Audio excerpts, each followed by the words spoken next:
C'est parti pour cette deuxième vidéo sur le challenge 1 million d'euros. Donc l'idée aujourd'hui, c'est de voir la suite de mon challenge, à savoir, donc la première phase, c'était la phase de capitalisation qui a duré quand même 3 ans. Et aujourd'hui, à partir du mois d'août 2023, j'ai commencé à investir en bourse. Donc je vais vous expliquer rapidement, on va passer sur le Google Sheet. Mon objectif dans les paramètres de départ, j'ai démarré donc le 1er août 2023. Vous avez vu dans la vidéo précédente, j'ai réussi à avoir 31 194 euros sur le portefeuille. J'ai toujours un salaire mensuel perso de 2500 euros. Ça peut vous importer on a fini notre phase de capitalisation et donc je ne fais plus de DCA. Mon objectif final, du coup, pour août 2028, c'est de partir pour un tour du monde de l'Europe avec 100 000 euros. Et donc, pour ça, j'ai décidé d'essayer de battre la performance du Nasdaq 100. Donc, le Nasdaq 100, c'est quoi? C'est un indice boursier qui intègre les 100 plus grosses capitalisations boursières américaines de technologie. Donc je vais vous montrer rapidement. En fait, en bourse, il y a pas mal de d'indices connus et moins connus. Euh, Là, typiquement, le Nasdaq 100 fait partie de ceux qui sont connus. Vous connaissez peut-être le S&P 500, le CAC 40, le DAX. Voilà, tout ça, c'est des indices.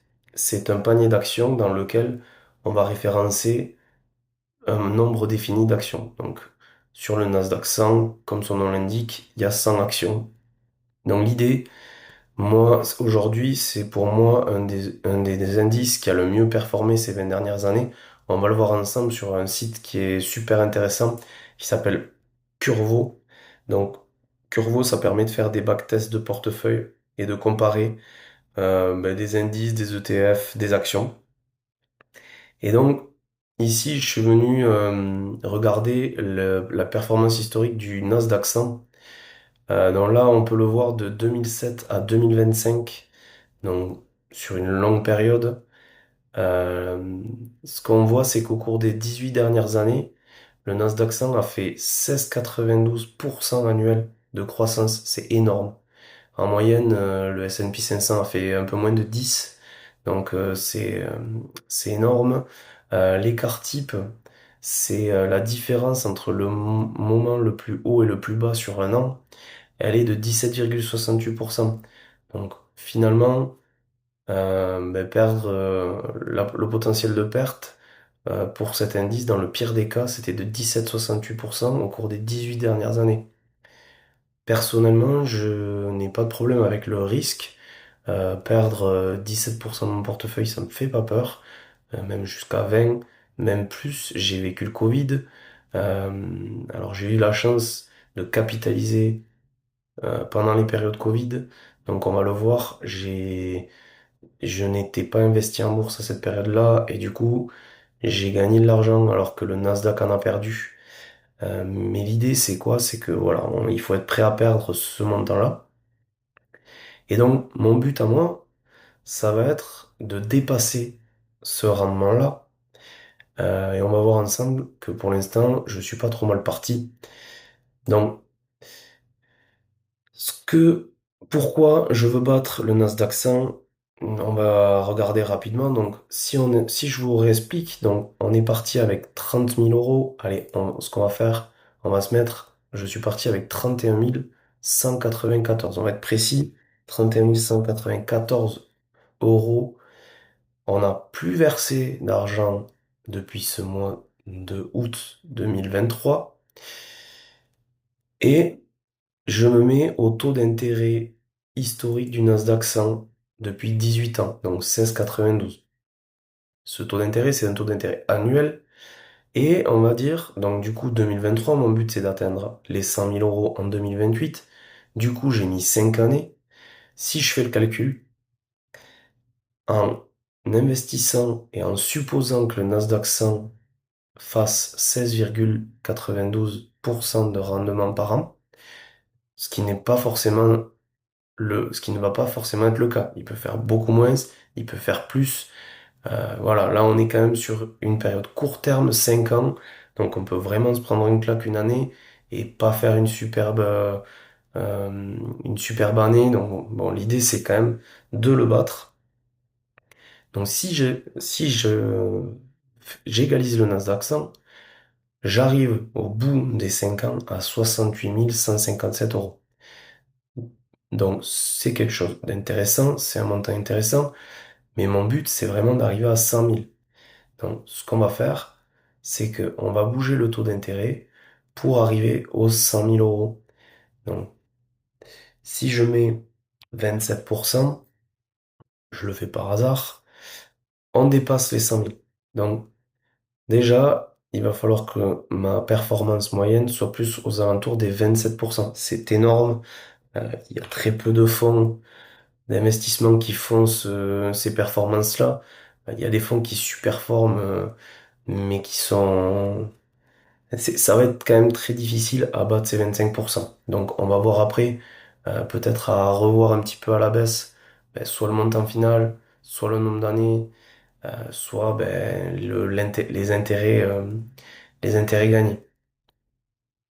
Donc voilà, en mettant 25%, donc le taux d'intérêt, je pense, ça va être 26 à 26 en 5 ans à partir de mon capital de départ. Allez, on va laisser 27. On va mettre 26 et demi. Parce que mine de rien, aller trouver 0,5% sur une performance, c'est énorme. Ça demande pas mal de travail. Donc on va partir sur ce montant, sur cette performance-là. Donc l'objectif pour finir dans 5 ans avec 100 000 $, c'est de faire une performance annuelle de 26,5%. Je vous dis, sur 5 années, il va falloir bien travailler pour arriver à cette performance. Pour l'instant, je la tiens, mais c'est pas dit que je la tienne pendant les 5 années qui suivent. Donc, ce que l'on peut faire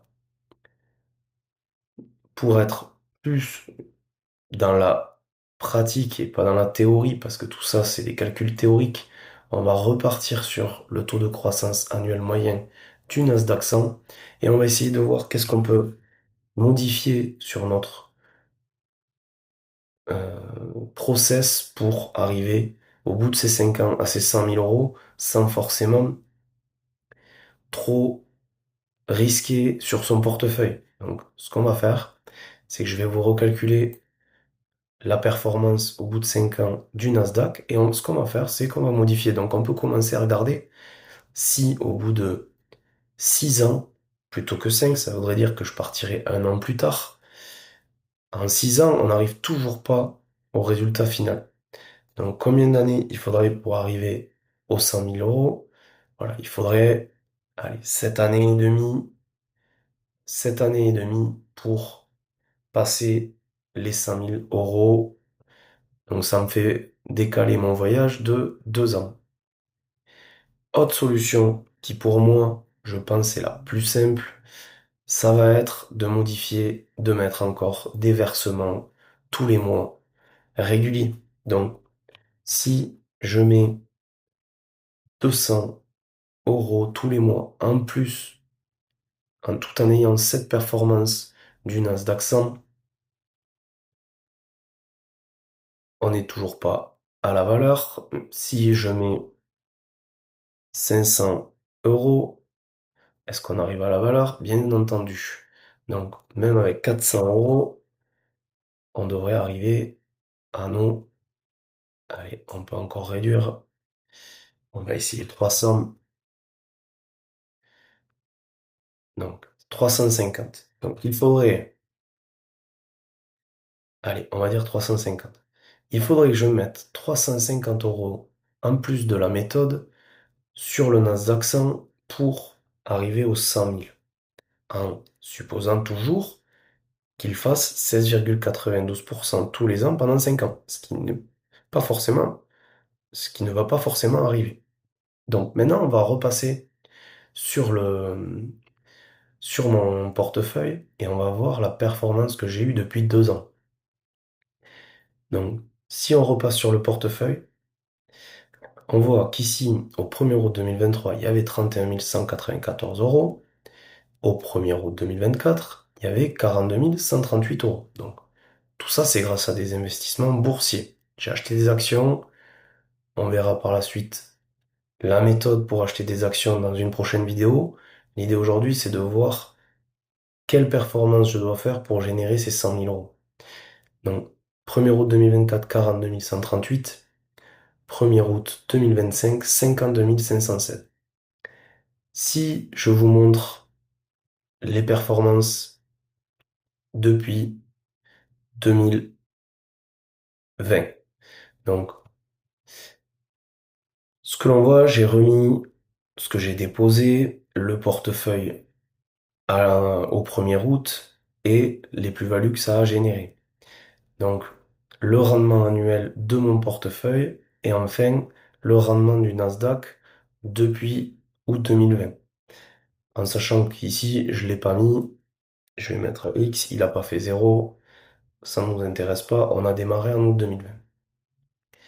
Donc, de août 2020 à août 2023, mon rendement annuel a été de 4,77%, je l'avais dit, c'est le taux de rémunération du compte courant de trading de 112. Voilà, tout simplement, donc on s'en occupe pas trop. En août 2024, donc de août 2023 à août 2024, je suis passé d'un portefeuille de 31 194 euros à 42 138 euros. Ce qui m'a fait une performance annuelle de 35,1%. Le Nasdaq a fait 20,18%, ce qui fait que j'ai performé de 10% supplémentaires. Donc pour le coup, j'ai battu le Nasdaq de 10 points de plus et ça m'a fait une grosse plus-value. Vous voyez, 10 944 euros de plus-value pour un portefeuille de départ à 31 194 euros. Donc on a gagné 10 944 euros. De août 2024 à août 2025, je suis passé de 42 138 euros à 52 516 euros, ce qui fait une plus-value de 10 378 euros. Donc un rendement annuel de 24,6%, alors que le Nasdaq 100 a fait 20,5%. Donc pour l'instant, si je calcule la moyenne de mon rendement annuel, on est ici à 29,84%. Alors que le Nasdaq, depuis août 2020, si je calcule, alors on va faire plutôt une moyenne, on va le calculer sur 2020. Donc il a fait 16,80, vous voyez, on n'est pas très loin des 16,92 qu'on avait annoncé. Mais si on prend les 2 années qui nous intéressent, c'est 2024-2028, on est à 20,34. Donc on a surperformé le Nasdaq de 10%, ce qui est énorme. Donc l'idée aujourd'hui, c'est pour l'instant, tant que je surperforme le Nasdaq et que je dépasse le taux moyen de 27% par an, je vais continuer à ne pas faire de DCA durant l'année. Si je vois que je baisse, que ma stat baisse par rapport au Nasdaq et que ma stat baisse par rapport à cette valeur moyenne de 27% que je dois faire de rentabilité annuelle pour atteindre mes objectifs de 100 000 euros d'ici 2028 maintenant. Donc on a déjà 2 années de passé. Ben, ce que je ferai du DCA où je rajouterai du capital malheureusement pour atteindre mon objectif. Voilà. L'idée, c'est pas non plus de se focus et de prendre trop de risques et de perdre finalement mon capital investi ou de perdre trop d'argent et de se retrouver avec moins que les 100 000 euros de départ qu'on avait prévu. Donc s'il faut rajouter, je rajouterai. Voilà. Mais on va quand même essayer les 100 000 euros. Donc, petite info, comment j'ai fait pour trouver les performances du Nasdaq de août à août. Donc là, les performances que vous voyez là, c'est les performances du mois d'août 2020 au mois d'août 2021. Donc de août 2020 à août 2021, le Nasdaq a fait 35,36%. Comment je fais? Sur Google Sheet, vous avez une petite formule qui s'appelle égal Google Finance et qui vous permet de retrouver les prix de n'importe quelle action à une date donnée. Donc là, typiquement, j'ai mis Google Finance NDX, c'est l'indice du Nasdaq, le prix et la date. Donc ça me permet de générer ce petit tableau et de me donner le prix exact du Nasdaq 100 à un instant T. Donc ici, il donne à peu près à la bonne date. Le 1er août devait être férié, donc il a mis à la date approchante, donc le 3 août. Voilà un petit peu comment on fait pour récupérer des données sur des actions sur Google Sheet et c'est super intéressant et c'est super euh, bien comme application parce que ça peut vous permettre de faire pas mal de choses. Je l'utilise beaucoup pour regarder mon portefeuille, etc. et voir un petit peu les actions. Voilà. Donc l'idée, c'est que la prochaine fois, voir, on va rentrer dans le portefeuille et on va voir comment j'ai pu générer 35,1% de rendement en 2024 et comment j'ai généré 24,6% en 2025. Allez, je vous laisse et on se dit à bientôt.